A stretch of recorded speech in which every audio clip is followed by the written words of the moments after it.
Olá! No vídeo de hoje a gente conversa sobre um livro daquela que, na minha humilde opinião, é a mais injustiçada das irmãs Brontë.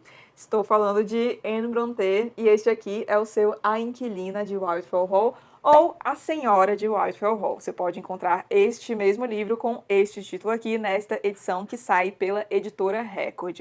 Aqui no canal, aliás, a gente já tem um comparativo entre essas duas edições, então se você tiver em dúvida em qual comprar, esta aqui que sai pela Companhia das Letras, pelo selo Penguin Companhia, ou esta aqui pela editora Record, dá uma olhada no vídeo que eu vou deixar linkado aqui para vocês que pode te ajudar. Mas aqui neste vídeo eu vou me referir ao livro como A Inquilina de Whitefell Hall, porque é o título da edição em que eu li, que eu reli, na verdade, porque a minha primeira leitura foi nesta edição aqui da Record mesmo, e também porque é o título que eu prefiro. No comparativo eu explico o porquê. Mas vamos lá então falar do porquê que eu considero que Anne Brontë é a mais injustiçada das irmãs Brontë.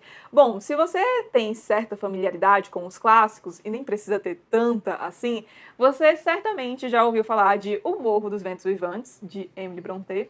Talvez você também já tenha ouvido falar de Jane Eyre, de Charlotte Brontë, mas é provável que você não tenha ouvido falar ainda de A Inquilina de Whitefell Hall ou tenha demorado a conhecer este livro. E a obra da Anne Brontë, que era mais jovem das irmãs Brontë, ficou meio esquecida no churrasco, caiu no esquecimento por um bom tempo, mas felizmente tem se tornado mais conhecida e há algumas boas razões para que a obra dela tenha ficado de escanteio por tanto tempo. Mas antes da gente falar sobre isso e sobre o que a gente tem neste livro aqui, a gente tem que falar dele. Isso mesmo, o contexto tão querido neste canal. Pois bem, as irmãs Brontë escrevem os seus romances na primeira metade do século XIX, durante a Era Vitoriana. E lembrando que estamos na Inglaterra do século XIX, tá? Importante deixar claro o local também. Estão falando da questão do casamento nas primeiras décadas da Inglaterra do século XIX. A situação entre homens e mulheres era extremamente desigual no que diz respeito a direitos. Por exemplo, se a gente pegar a questão do divórcio. O divórcio era muito mais facilmente obtido pelo homem do que pela mulher. E em praticamente todas as circunstâncias, o homem tinha que dar o aval dele para que o divórcio pudesse ser concedido. A mulher só podia entrar com pedido de divórcio em casos extremamente específicos, em casos de, por exemplo, zoofilia, para vocês terem noção do quão específicas as situações eram, enquanto o homem não precisava arrumar uma justificativa muito mirabolante, não, para conseguir entrar com um pedido de divórcio e conseguir o divórcio. Além disso, a gente tinha a questão de propriedade também. Se a mulher herdasse qualquer tipo de propriedade, pode ser tanto imóvel como dinheiro, enfim, qualquer tipo de herança, tudo isso ia automaticamente para a posse do marido dela. A mulher casada não tinha direito de propriedade, então se ela também trabalhasse e conseguisse algum rendimento financeiro a partir desse trabalho, não era de posse dela, ia direto pro marido, ele tinha direito legal sobre tudo aquilo. E em relação às mulheres que escreviam naquela época, as mulheres não eram proibidas de escrever, porém, a diferença entre a recepção de um livro que foi escrito por uma mulher e um livro que foi escrito por um homem era gritante. A crítica dava muito mais atenção aos livros que eram escritos por homens e também eram bem mais generosas nas suas resenhas para livros escritos por homens do que com livros escritos por mulheres. Então, o que acontece? A gente tem essa família Brontë, que tem 3 irmãs muitíssimo talentosas e elas escreviam, só que elas escreviam sob pseudônimos masculinos, justamente porque tinham em mente que, escrevendo sob o nome de um homem, a obra delas iria ser mais facilmente difundida e elas seriam mais reconhecidas. Então, elas escrevem sob o pseudônimo de Acton Bell, que é o pseudônimo da Anne Brontë, Curious Bell, que é o da Charlotte, e Alice Bell, se eu não me engano, que é o da Emily Brontë. Então, cada uma com a inicial que correspondia ao seu verdadeiro nome. E os livros delas tiveram muita repercussão ainda à época do lançamento deles, eram bastante comentados pela crítica, só que por conta dos temas que eles abordavam e pela forma como eram escritos, começaram a se questionar se os livros seriam mesmo escritos por homens e não por mulheres. E os temas abordados por elas nesses livros também escandalizavam a sociedade da época, gerando muitas críticas, e o livro mais criticado entre todos que foram escritos pelas irmãs foi justamente este, A Inquilina de Wildfell Hall. O que não surpreende, dado que a gente tem retratado neste livro aqui. Através deste livro, a Anne Brontë consegue pintar um retrato bastante verossímil, apesar de que num recorte, a gente já falou sobre isso, mas ainda assim um recorte muito verossímil, da situação de muitas mulheres no século XIX. A gente tem aqui uma protagonista que vive um relacionamento extremamente abusivo, e além disso, a Anne também escancara os modos de vida daquela sociedade, principalmente dos círculos mais altos da sociedade. E era um ambiente de muita depravação, aconteciam umas coisas horrorosas ali, as pessoas se portavam de maneiras terríveis, e a Anne retrata isso aqui de forma muito crua. E aí aquela sociedade, obviamente, não gostou de ser retratada ali daquele jeito. E não porque fosse algo inventado ou algo do tipo. Não, era mais porque eles não queriam que aquilo fosse exposto da maneira que foi exposto aqui neste romance. E sobre o enredo do livro. Bom, antes da gente começar a falar mais especificamente do enredo, eu quero fazer um disclaimer em relação a spoilers. Eu vou falar o mínimo possível do enredo aqui para vocês. Tenham em mente que o que eu vou falar aqui, na minha visão, não impacta negativamente a experiência de leitura de vocês. A minha intenção aqui não é fazer vocês saberem tudo o que acontece, porque aí vocês nem precisariam ler o livro, né? Mas sim falar de alguns pontos que eu acho que podem fazer com que vocês tenham interesse em ler o livro. Mas se você não quer saber absolutamente nada sobre o enredo do livro, aí é melhor você parar o vídeo por aqui e voltar quando você tiver lido o livro. Ok? Tendo em vista esse disclaimer, vamos então falar um pouquinho mais do enredo deste livro. A Inquilina de Wildfell Hall foi publicado em 1848, mas a narrativa é ambientada na década de 1820. E aqui a gente tem o clássico caso de uma narrativa moldura, quando a gente tem uma história dentro de uma outra história. O livro começa como um romance epistolar, e aí a gente tem dois homens que estão trocando cartas, mas a gente só vê a parte de um homem que é chamado Gilbert Markham, e ele está contando das novidades do vilarejo dele, mais especificamente da fofoca mais quente do momento. Para quem acha que homem não é fofoqueiro, né, que isso é coisa de mulher, coitados, conheçam Gilbert Markham. E aí ele tá falando para esse amigo de um evento que tá dando o que falar naquele vilarejo, que é a chegada de uma mulher muito misteriosa. O Gilbert vivia no vilarejo numa região mais remota da Inglaterra, e nesse vilarejo existia uma propriedade que ficava um pouco mais afastada de onde a maioria das pessoas viviam, e era um lugar que estava meio abandonado, era um casarão que você conseguia ver que já tinha vivido seus dias de glória, mas estava meio abandonado, ninguém vivia ali. Mas aí chega essa mulher ali no vilarejo para morar naquela propriedade, cujo nome era Wildfell Hall. E essa mulher chega toda vestida de preto, ou seja, como se estivesse de luto, acompanhada de uma criada e de um menininho, que era o seu filho.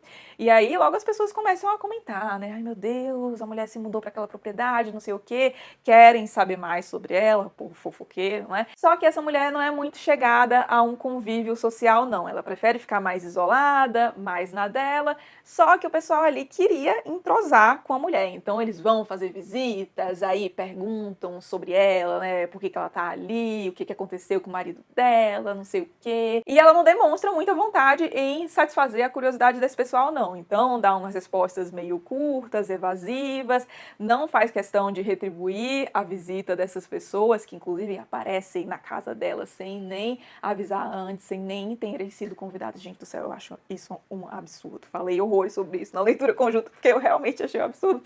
Mas, voltando. E aí, ela também não aparecia na igreja aos domingos. E aí e meu Deus do céu, imagine vocês, né, a situação naquela época. E aí o Gilbert, em certo momento, acaba entrando em contato com essa mulher e ele tem a oportunidade de conhecê-la melhor.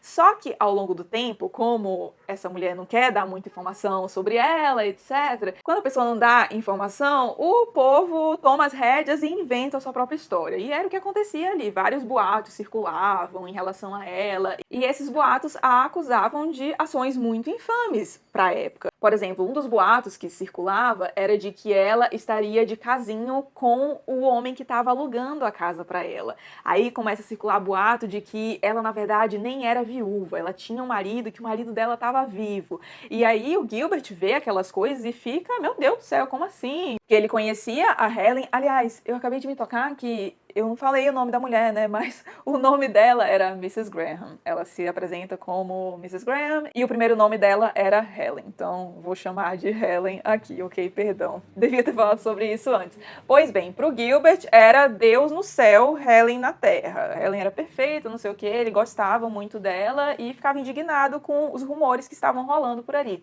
Só que o Gilbert acaba presenciando um certo momento que envolve a Helen e aí ele começa a acreditar naqueles boatos. E a Helen fica muito indignada, porque aqueles boatos atentam contra a moral dela e ainda mais porque o Gilbert era o único amigo dela ali.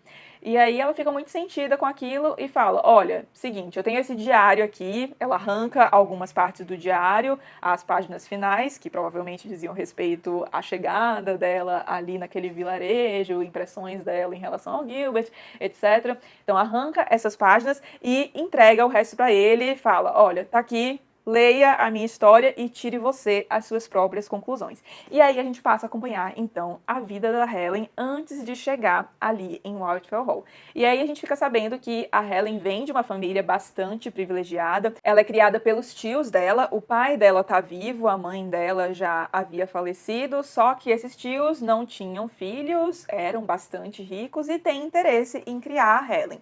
Então ela acaba indo morar com eles, passa boa parte da vida ali, mais reclusa, sendo muito bem educada, os tios realmente se importavam muito com ela, até que chega aquela época da mulher ser cortejada. Era bem comum para meninas que nasciam em classe alta que frequentassem aqueles bailes onde elas conheciam pretendentes, bem aquela coisa que a gente vê nos romances da Jane Austen, sabe? Pois é isso que a gente tem aqui no começo. Então ela vai àqueles bailes e como a gente acompanha o diário dela, a gente vê as impressões dela em primeira mão, o que ela estava pensando em relação àqueles ambientes, a quem ela encontrava ali.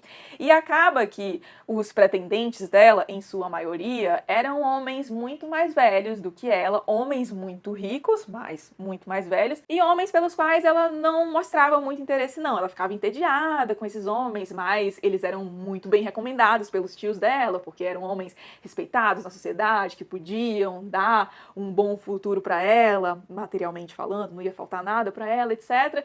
Mas ela queria viver um amor mesmo. Aí, em certo momento, ela conhece um tal de Arthur Huntington. E aí que a casa começa a cair, porque o homem é muito charmoso e aí começa a jogar o charme dele para ela. Só que todo mundo tá avisando, Fia, sai daí, que isso é problema. Então a tia dela, principalmente, fica ali em cima, minha filha, pelo amor de Deus, não casa com esse homem aqui é problema. Tenta orientar muito bem. E a Helen de início fala, ai não, isso aqui não é só um negocinho, não vai acontecer nada. Só que ela começa a se interessar cada vez mais por ele, vai se apaixonando por esse homem e ela vai vendo uns sinais de que ele realmente parece ser uma pessoa meio esquisita. E aí, para as mulheres que estão assistindo a esse vídeo, quem nunca viveu aquela situação de ter um amigo, às vezes você deve ter vivenciado essa situação aí em primeira mão, no meu caso, eu vi amigas vivenciando esse tipo de coisa, que é a sua amiga tá com um cara, aí você conhece e fala, amiga, não, o que é isso aqui? Não vai dar certo. Esse cara é muito esquisito, não tem um histórico legal, não sei o que, mas a amiga vai lá, não, amiga, ele vai melhorar, ele vai mudar, não sei o que. Pois é, vocês sabem que a probabilidade de isso dar certo é praticamente nula, não é? Mas é. Helen resolve então ignorar os sinais e acaba aceitando a proposta de casamento que vem desse homem. E é impressionante ver como o tom do livro muda a partir do momento em que ela casa com ele, porque no começo a Helen parece ser uma mulher cheia de vitalidade, ela é muito irônica, é bastante crítica em relação àquela sociedade, faz comentários muito inteligentes, etc. E depois do casamento, o tom do livro muda, fica uma coisa mais sombria, mais seca, frases mais curtas. E aí a gente vê que já no começo do casamento ela não tá nem um pouco feliz com aquilo. O Mr. Huntington não demora nem um pouco a mostrar quem ele realmente é, e a Helen sofre muito com isso, e a gente vê que há um esforço por parte dela de tentar não reconhecer o arrependimento. Ela fica, não, ele faz isso aqui, mas tem isso, isso e isso de positivo. Só que as coisas vão escalando tão rapidamente que chega no ponto em que a Helen não pode evitar confessar que ela realmente está muito arrependida.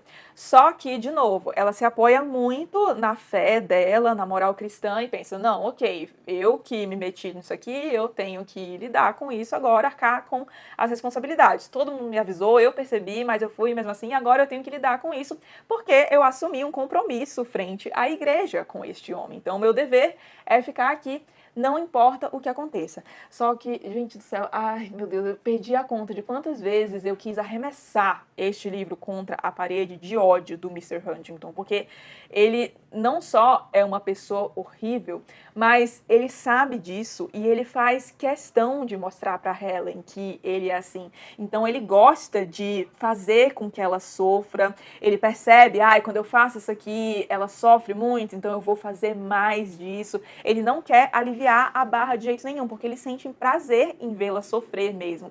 E a Helen tenta ali, a gente vê todo o tormento interno dela de se controlar, mostrar para ele que ela não liga tanto para as coisas assim, mas ele acaba percebendo e faz com que ela sofra cada vez mais. Esse homem faz a Helen passar por cada situação, e a Helen, olha, realmente é admirável nesse ponto, porque ela aguenta muito e aguenta firme. Sabe aquele meme do Epitáfio que é aguentou muito e ainda foi simpático? Eu vou deixar aqui. Então, esse túmulo aqui podia perfeitamente ser o da Helen, porque o que essa mulher passou, pelo amor de Deus.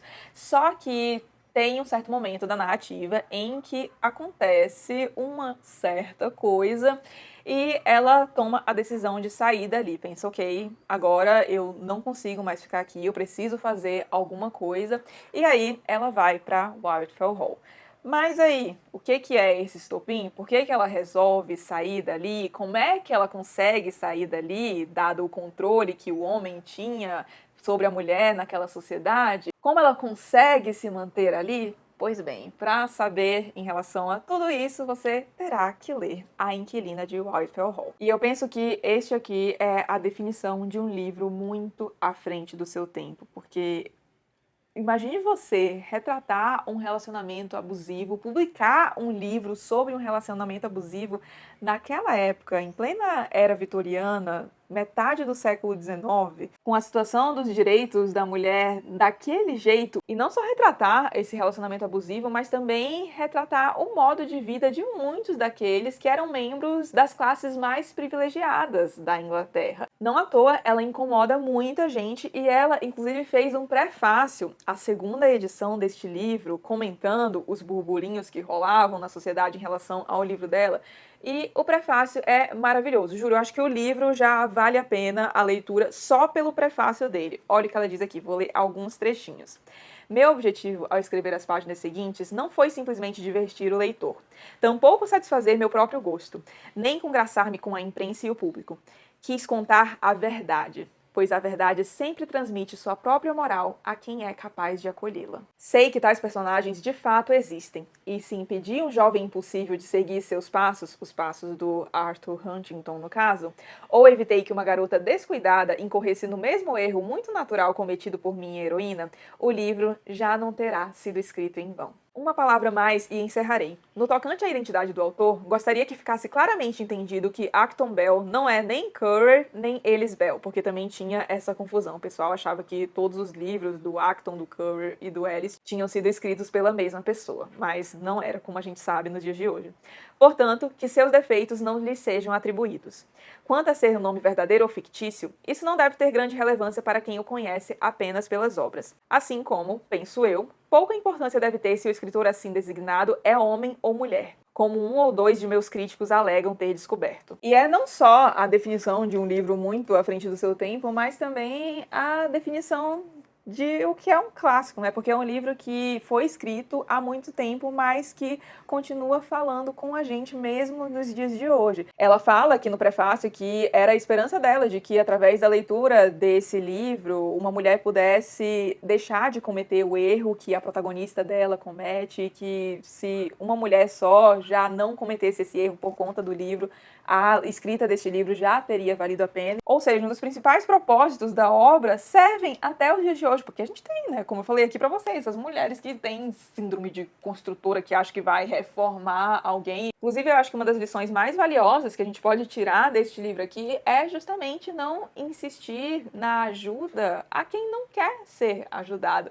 Uma vez eu vi um podcast, algo que eu achei engraçado e que faz todo sentido, que era uma mulher falando de você ajudar uma velhinha a atravessar a rua. Porque isso só é algo nobre se a velhinha quer ser ajudada. Do contrário, você é só um sem noção arrastando uma velhinha pelo meio da rua, não é?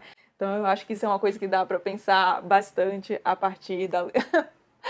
Digníssimo passou aqui rindo da situação da velhinha, mas é verdade, não é? Então acho que dá bastante material para pensar nesse sentido, este livro aqui. E o livro vai muito além do relacionamento abusivo, fala de outros aspectos também. Alguns eu teria que dar spoiler aqui para vocês, então vou citar apenas 2 que foram bastante impactantes para mim e que eu não preciso dar spoiler nenhum. Por exemplo, a gente vê que a Helen tem muitas ocupações às quais ela consegue se dedicar com apenas a própria companhia. Então, ela gosta muito de pintar, ela gosta de ler, ela vai à missa, ela consegue se sentir satisfeita na própria companhia em alguns momentos. E a gente vê que o Huntington não, ele tem que estar na companhia de alguém sempre, não consegue ficar em silêncio, não consegue ficar quieto lendo um livro, ele tem que ter aqueles estímulos o tempo todo à sua volta. E ela coloca aqui o quão prejudicial é esse tipo de comportamento, você não saber aproveitar a solidão. Isso é muito importante. Nossa, eu podia falar horas e horas sobre esse assunto, mas vamos parar por aqui. Outro ponto que eu acho muito interessante que é discutido aqui é a questão da criação na infância e de como isso costuma ser diferente para homens e para mulheres. Naquela época, isso era muito mais evidente, mas ainda hoje eu acho que há alguns aspectos bastante problemáticos no que tange ao tratamento de meninas e meninos na sociedade. De novo, podia ficar falando horas sobre isso, mas vamos parar por aqui. E essas são só algumas das várias problemáticas que este livro aborda. Eu falei bastante sobre elas com o pessoal da leitura conjunta. Aliás, todo o material, live, os vídeos que eu gravei, etc., estão lá no clubinho, para quem assina o Plano Tolstói. Vou deixar o link do clubinho aqui, explicando o que é o clubinho, etc., aqui na descrição para vocês, caso alguém fique interessado. E eu fico extremamente feliz em ver esse livro sendo mais lido ao longo dos últimos anos, mais estudado também. Muitos estudos surgiram na academia nos últimos anos em relação a este livro, que, como eu disse no começo do vídeo, foi muito ignorado por um bom tempo. E para a gente fechar a discussão, vamos então entender o porquê deste livro ter ficado no ostracismo por um bom tempo. Bom, por mais triste que possa parecer, a irmã da Anne, a Charlotte Brontë, teve um papel bastante significativo no fato de esse livro ter ficado obscuro por tanto tempo. A Charlotte considerava a obra da Anne Brontë inferior à dela e à da Emily, tinha essa questão. Ela também considerava a publicação deste livro aqui um erro. Ela chegou a dizer que a Anne não sabia do que ela estava falando, que ela não devia ter publicado isso aqui. Só que alguns perfis, biografias, etc., foram escritos em relação a personalidades daquela época, pessoas que estavam nos círculos mais altos da sociedade inglesa, nobreza, etc. E a partir disso a gente consegue ver que o modo de vida que a Anne retratava dessa galera aqui era algo que correspondia perfeitamente ou algo muito próximo à realidade daquela galera. Então a Anne sabia sim do que ela estava falando, até porque o personagem do Arthur Huntington, que é o marido da Helen, o marido horroroso dela, é fortemente justamente baseado no irmão da Anne, da Emily e da Charlotte, que era um jovem muito problemático, ele tinha problemas com álcool, era extremamente depravado, tinha casos com mulheres da alta sociedade, enfim, era uma pessoa muito problemática, e a Anne viu aquilo de perto. Outra coisa, a Anne também teve experiência como preceptora, ela ensinava crianças, orientava crianças de famílias mais abastadas, etc. Então, muito do que ela retrata aqui é material que veio a partir da vivência dela. E a Charlotte acabou proibindo uma reedição deste livro aqui, o que contribuiu também para que ele ficasse mais escanteio, mais esquecido. E, assim, para não colocar a Charlotte como uma bruxa, apesar de que eu fico bastante triste com ela, a Charlotte foi a irmã que viveu mais tempo entre as irmãs Brontë. As meninas morreram muito cedo, elas não chegaram, tanto a Emily quanto a Anne, não chegaram nem a completar 30 anos. A Charlotte vive um pouco mais e, como eles achavam, os críticos, a sociedade ali, achavam que os livros haviam sido escritos por uma pessoa só, o BO ficou todo para Charlotte. Então dá para entender ela querer se esquivar de tudo isso, até porque nem foi ela que escreveu, né? E estava tendo que lidar com os BOs daquilo.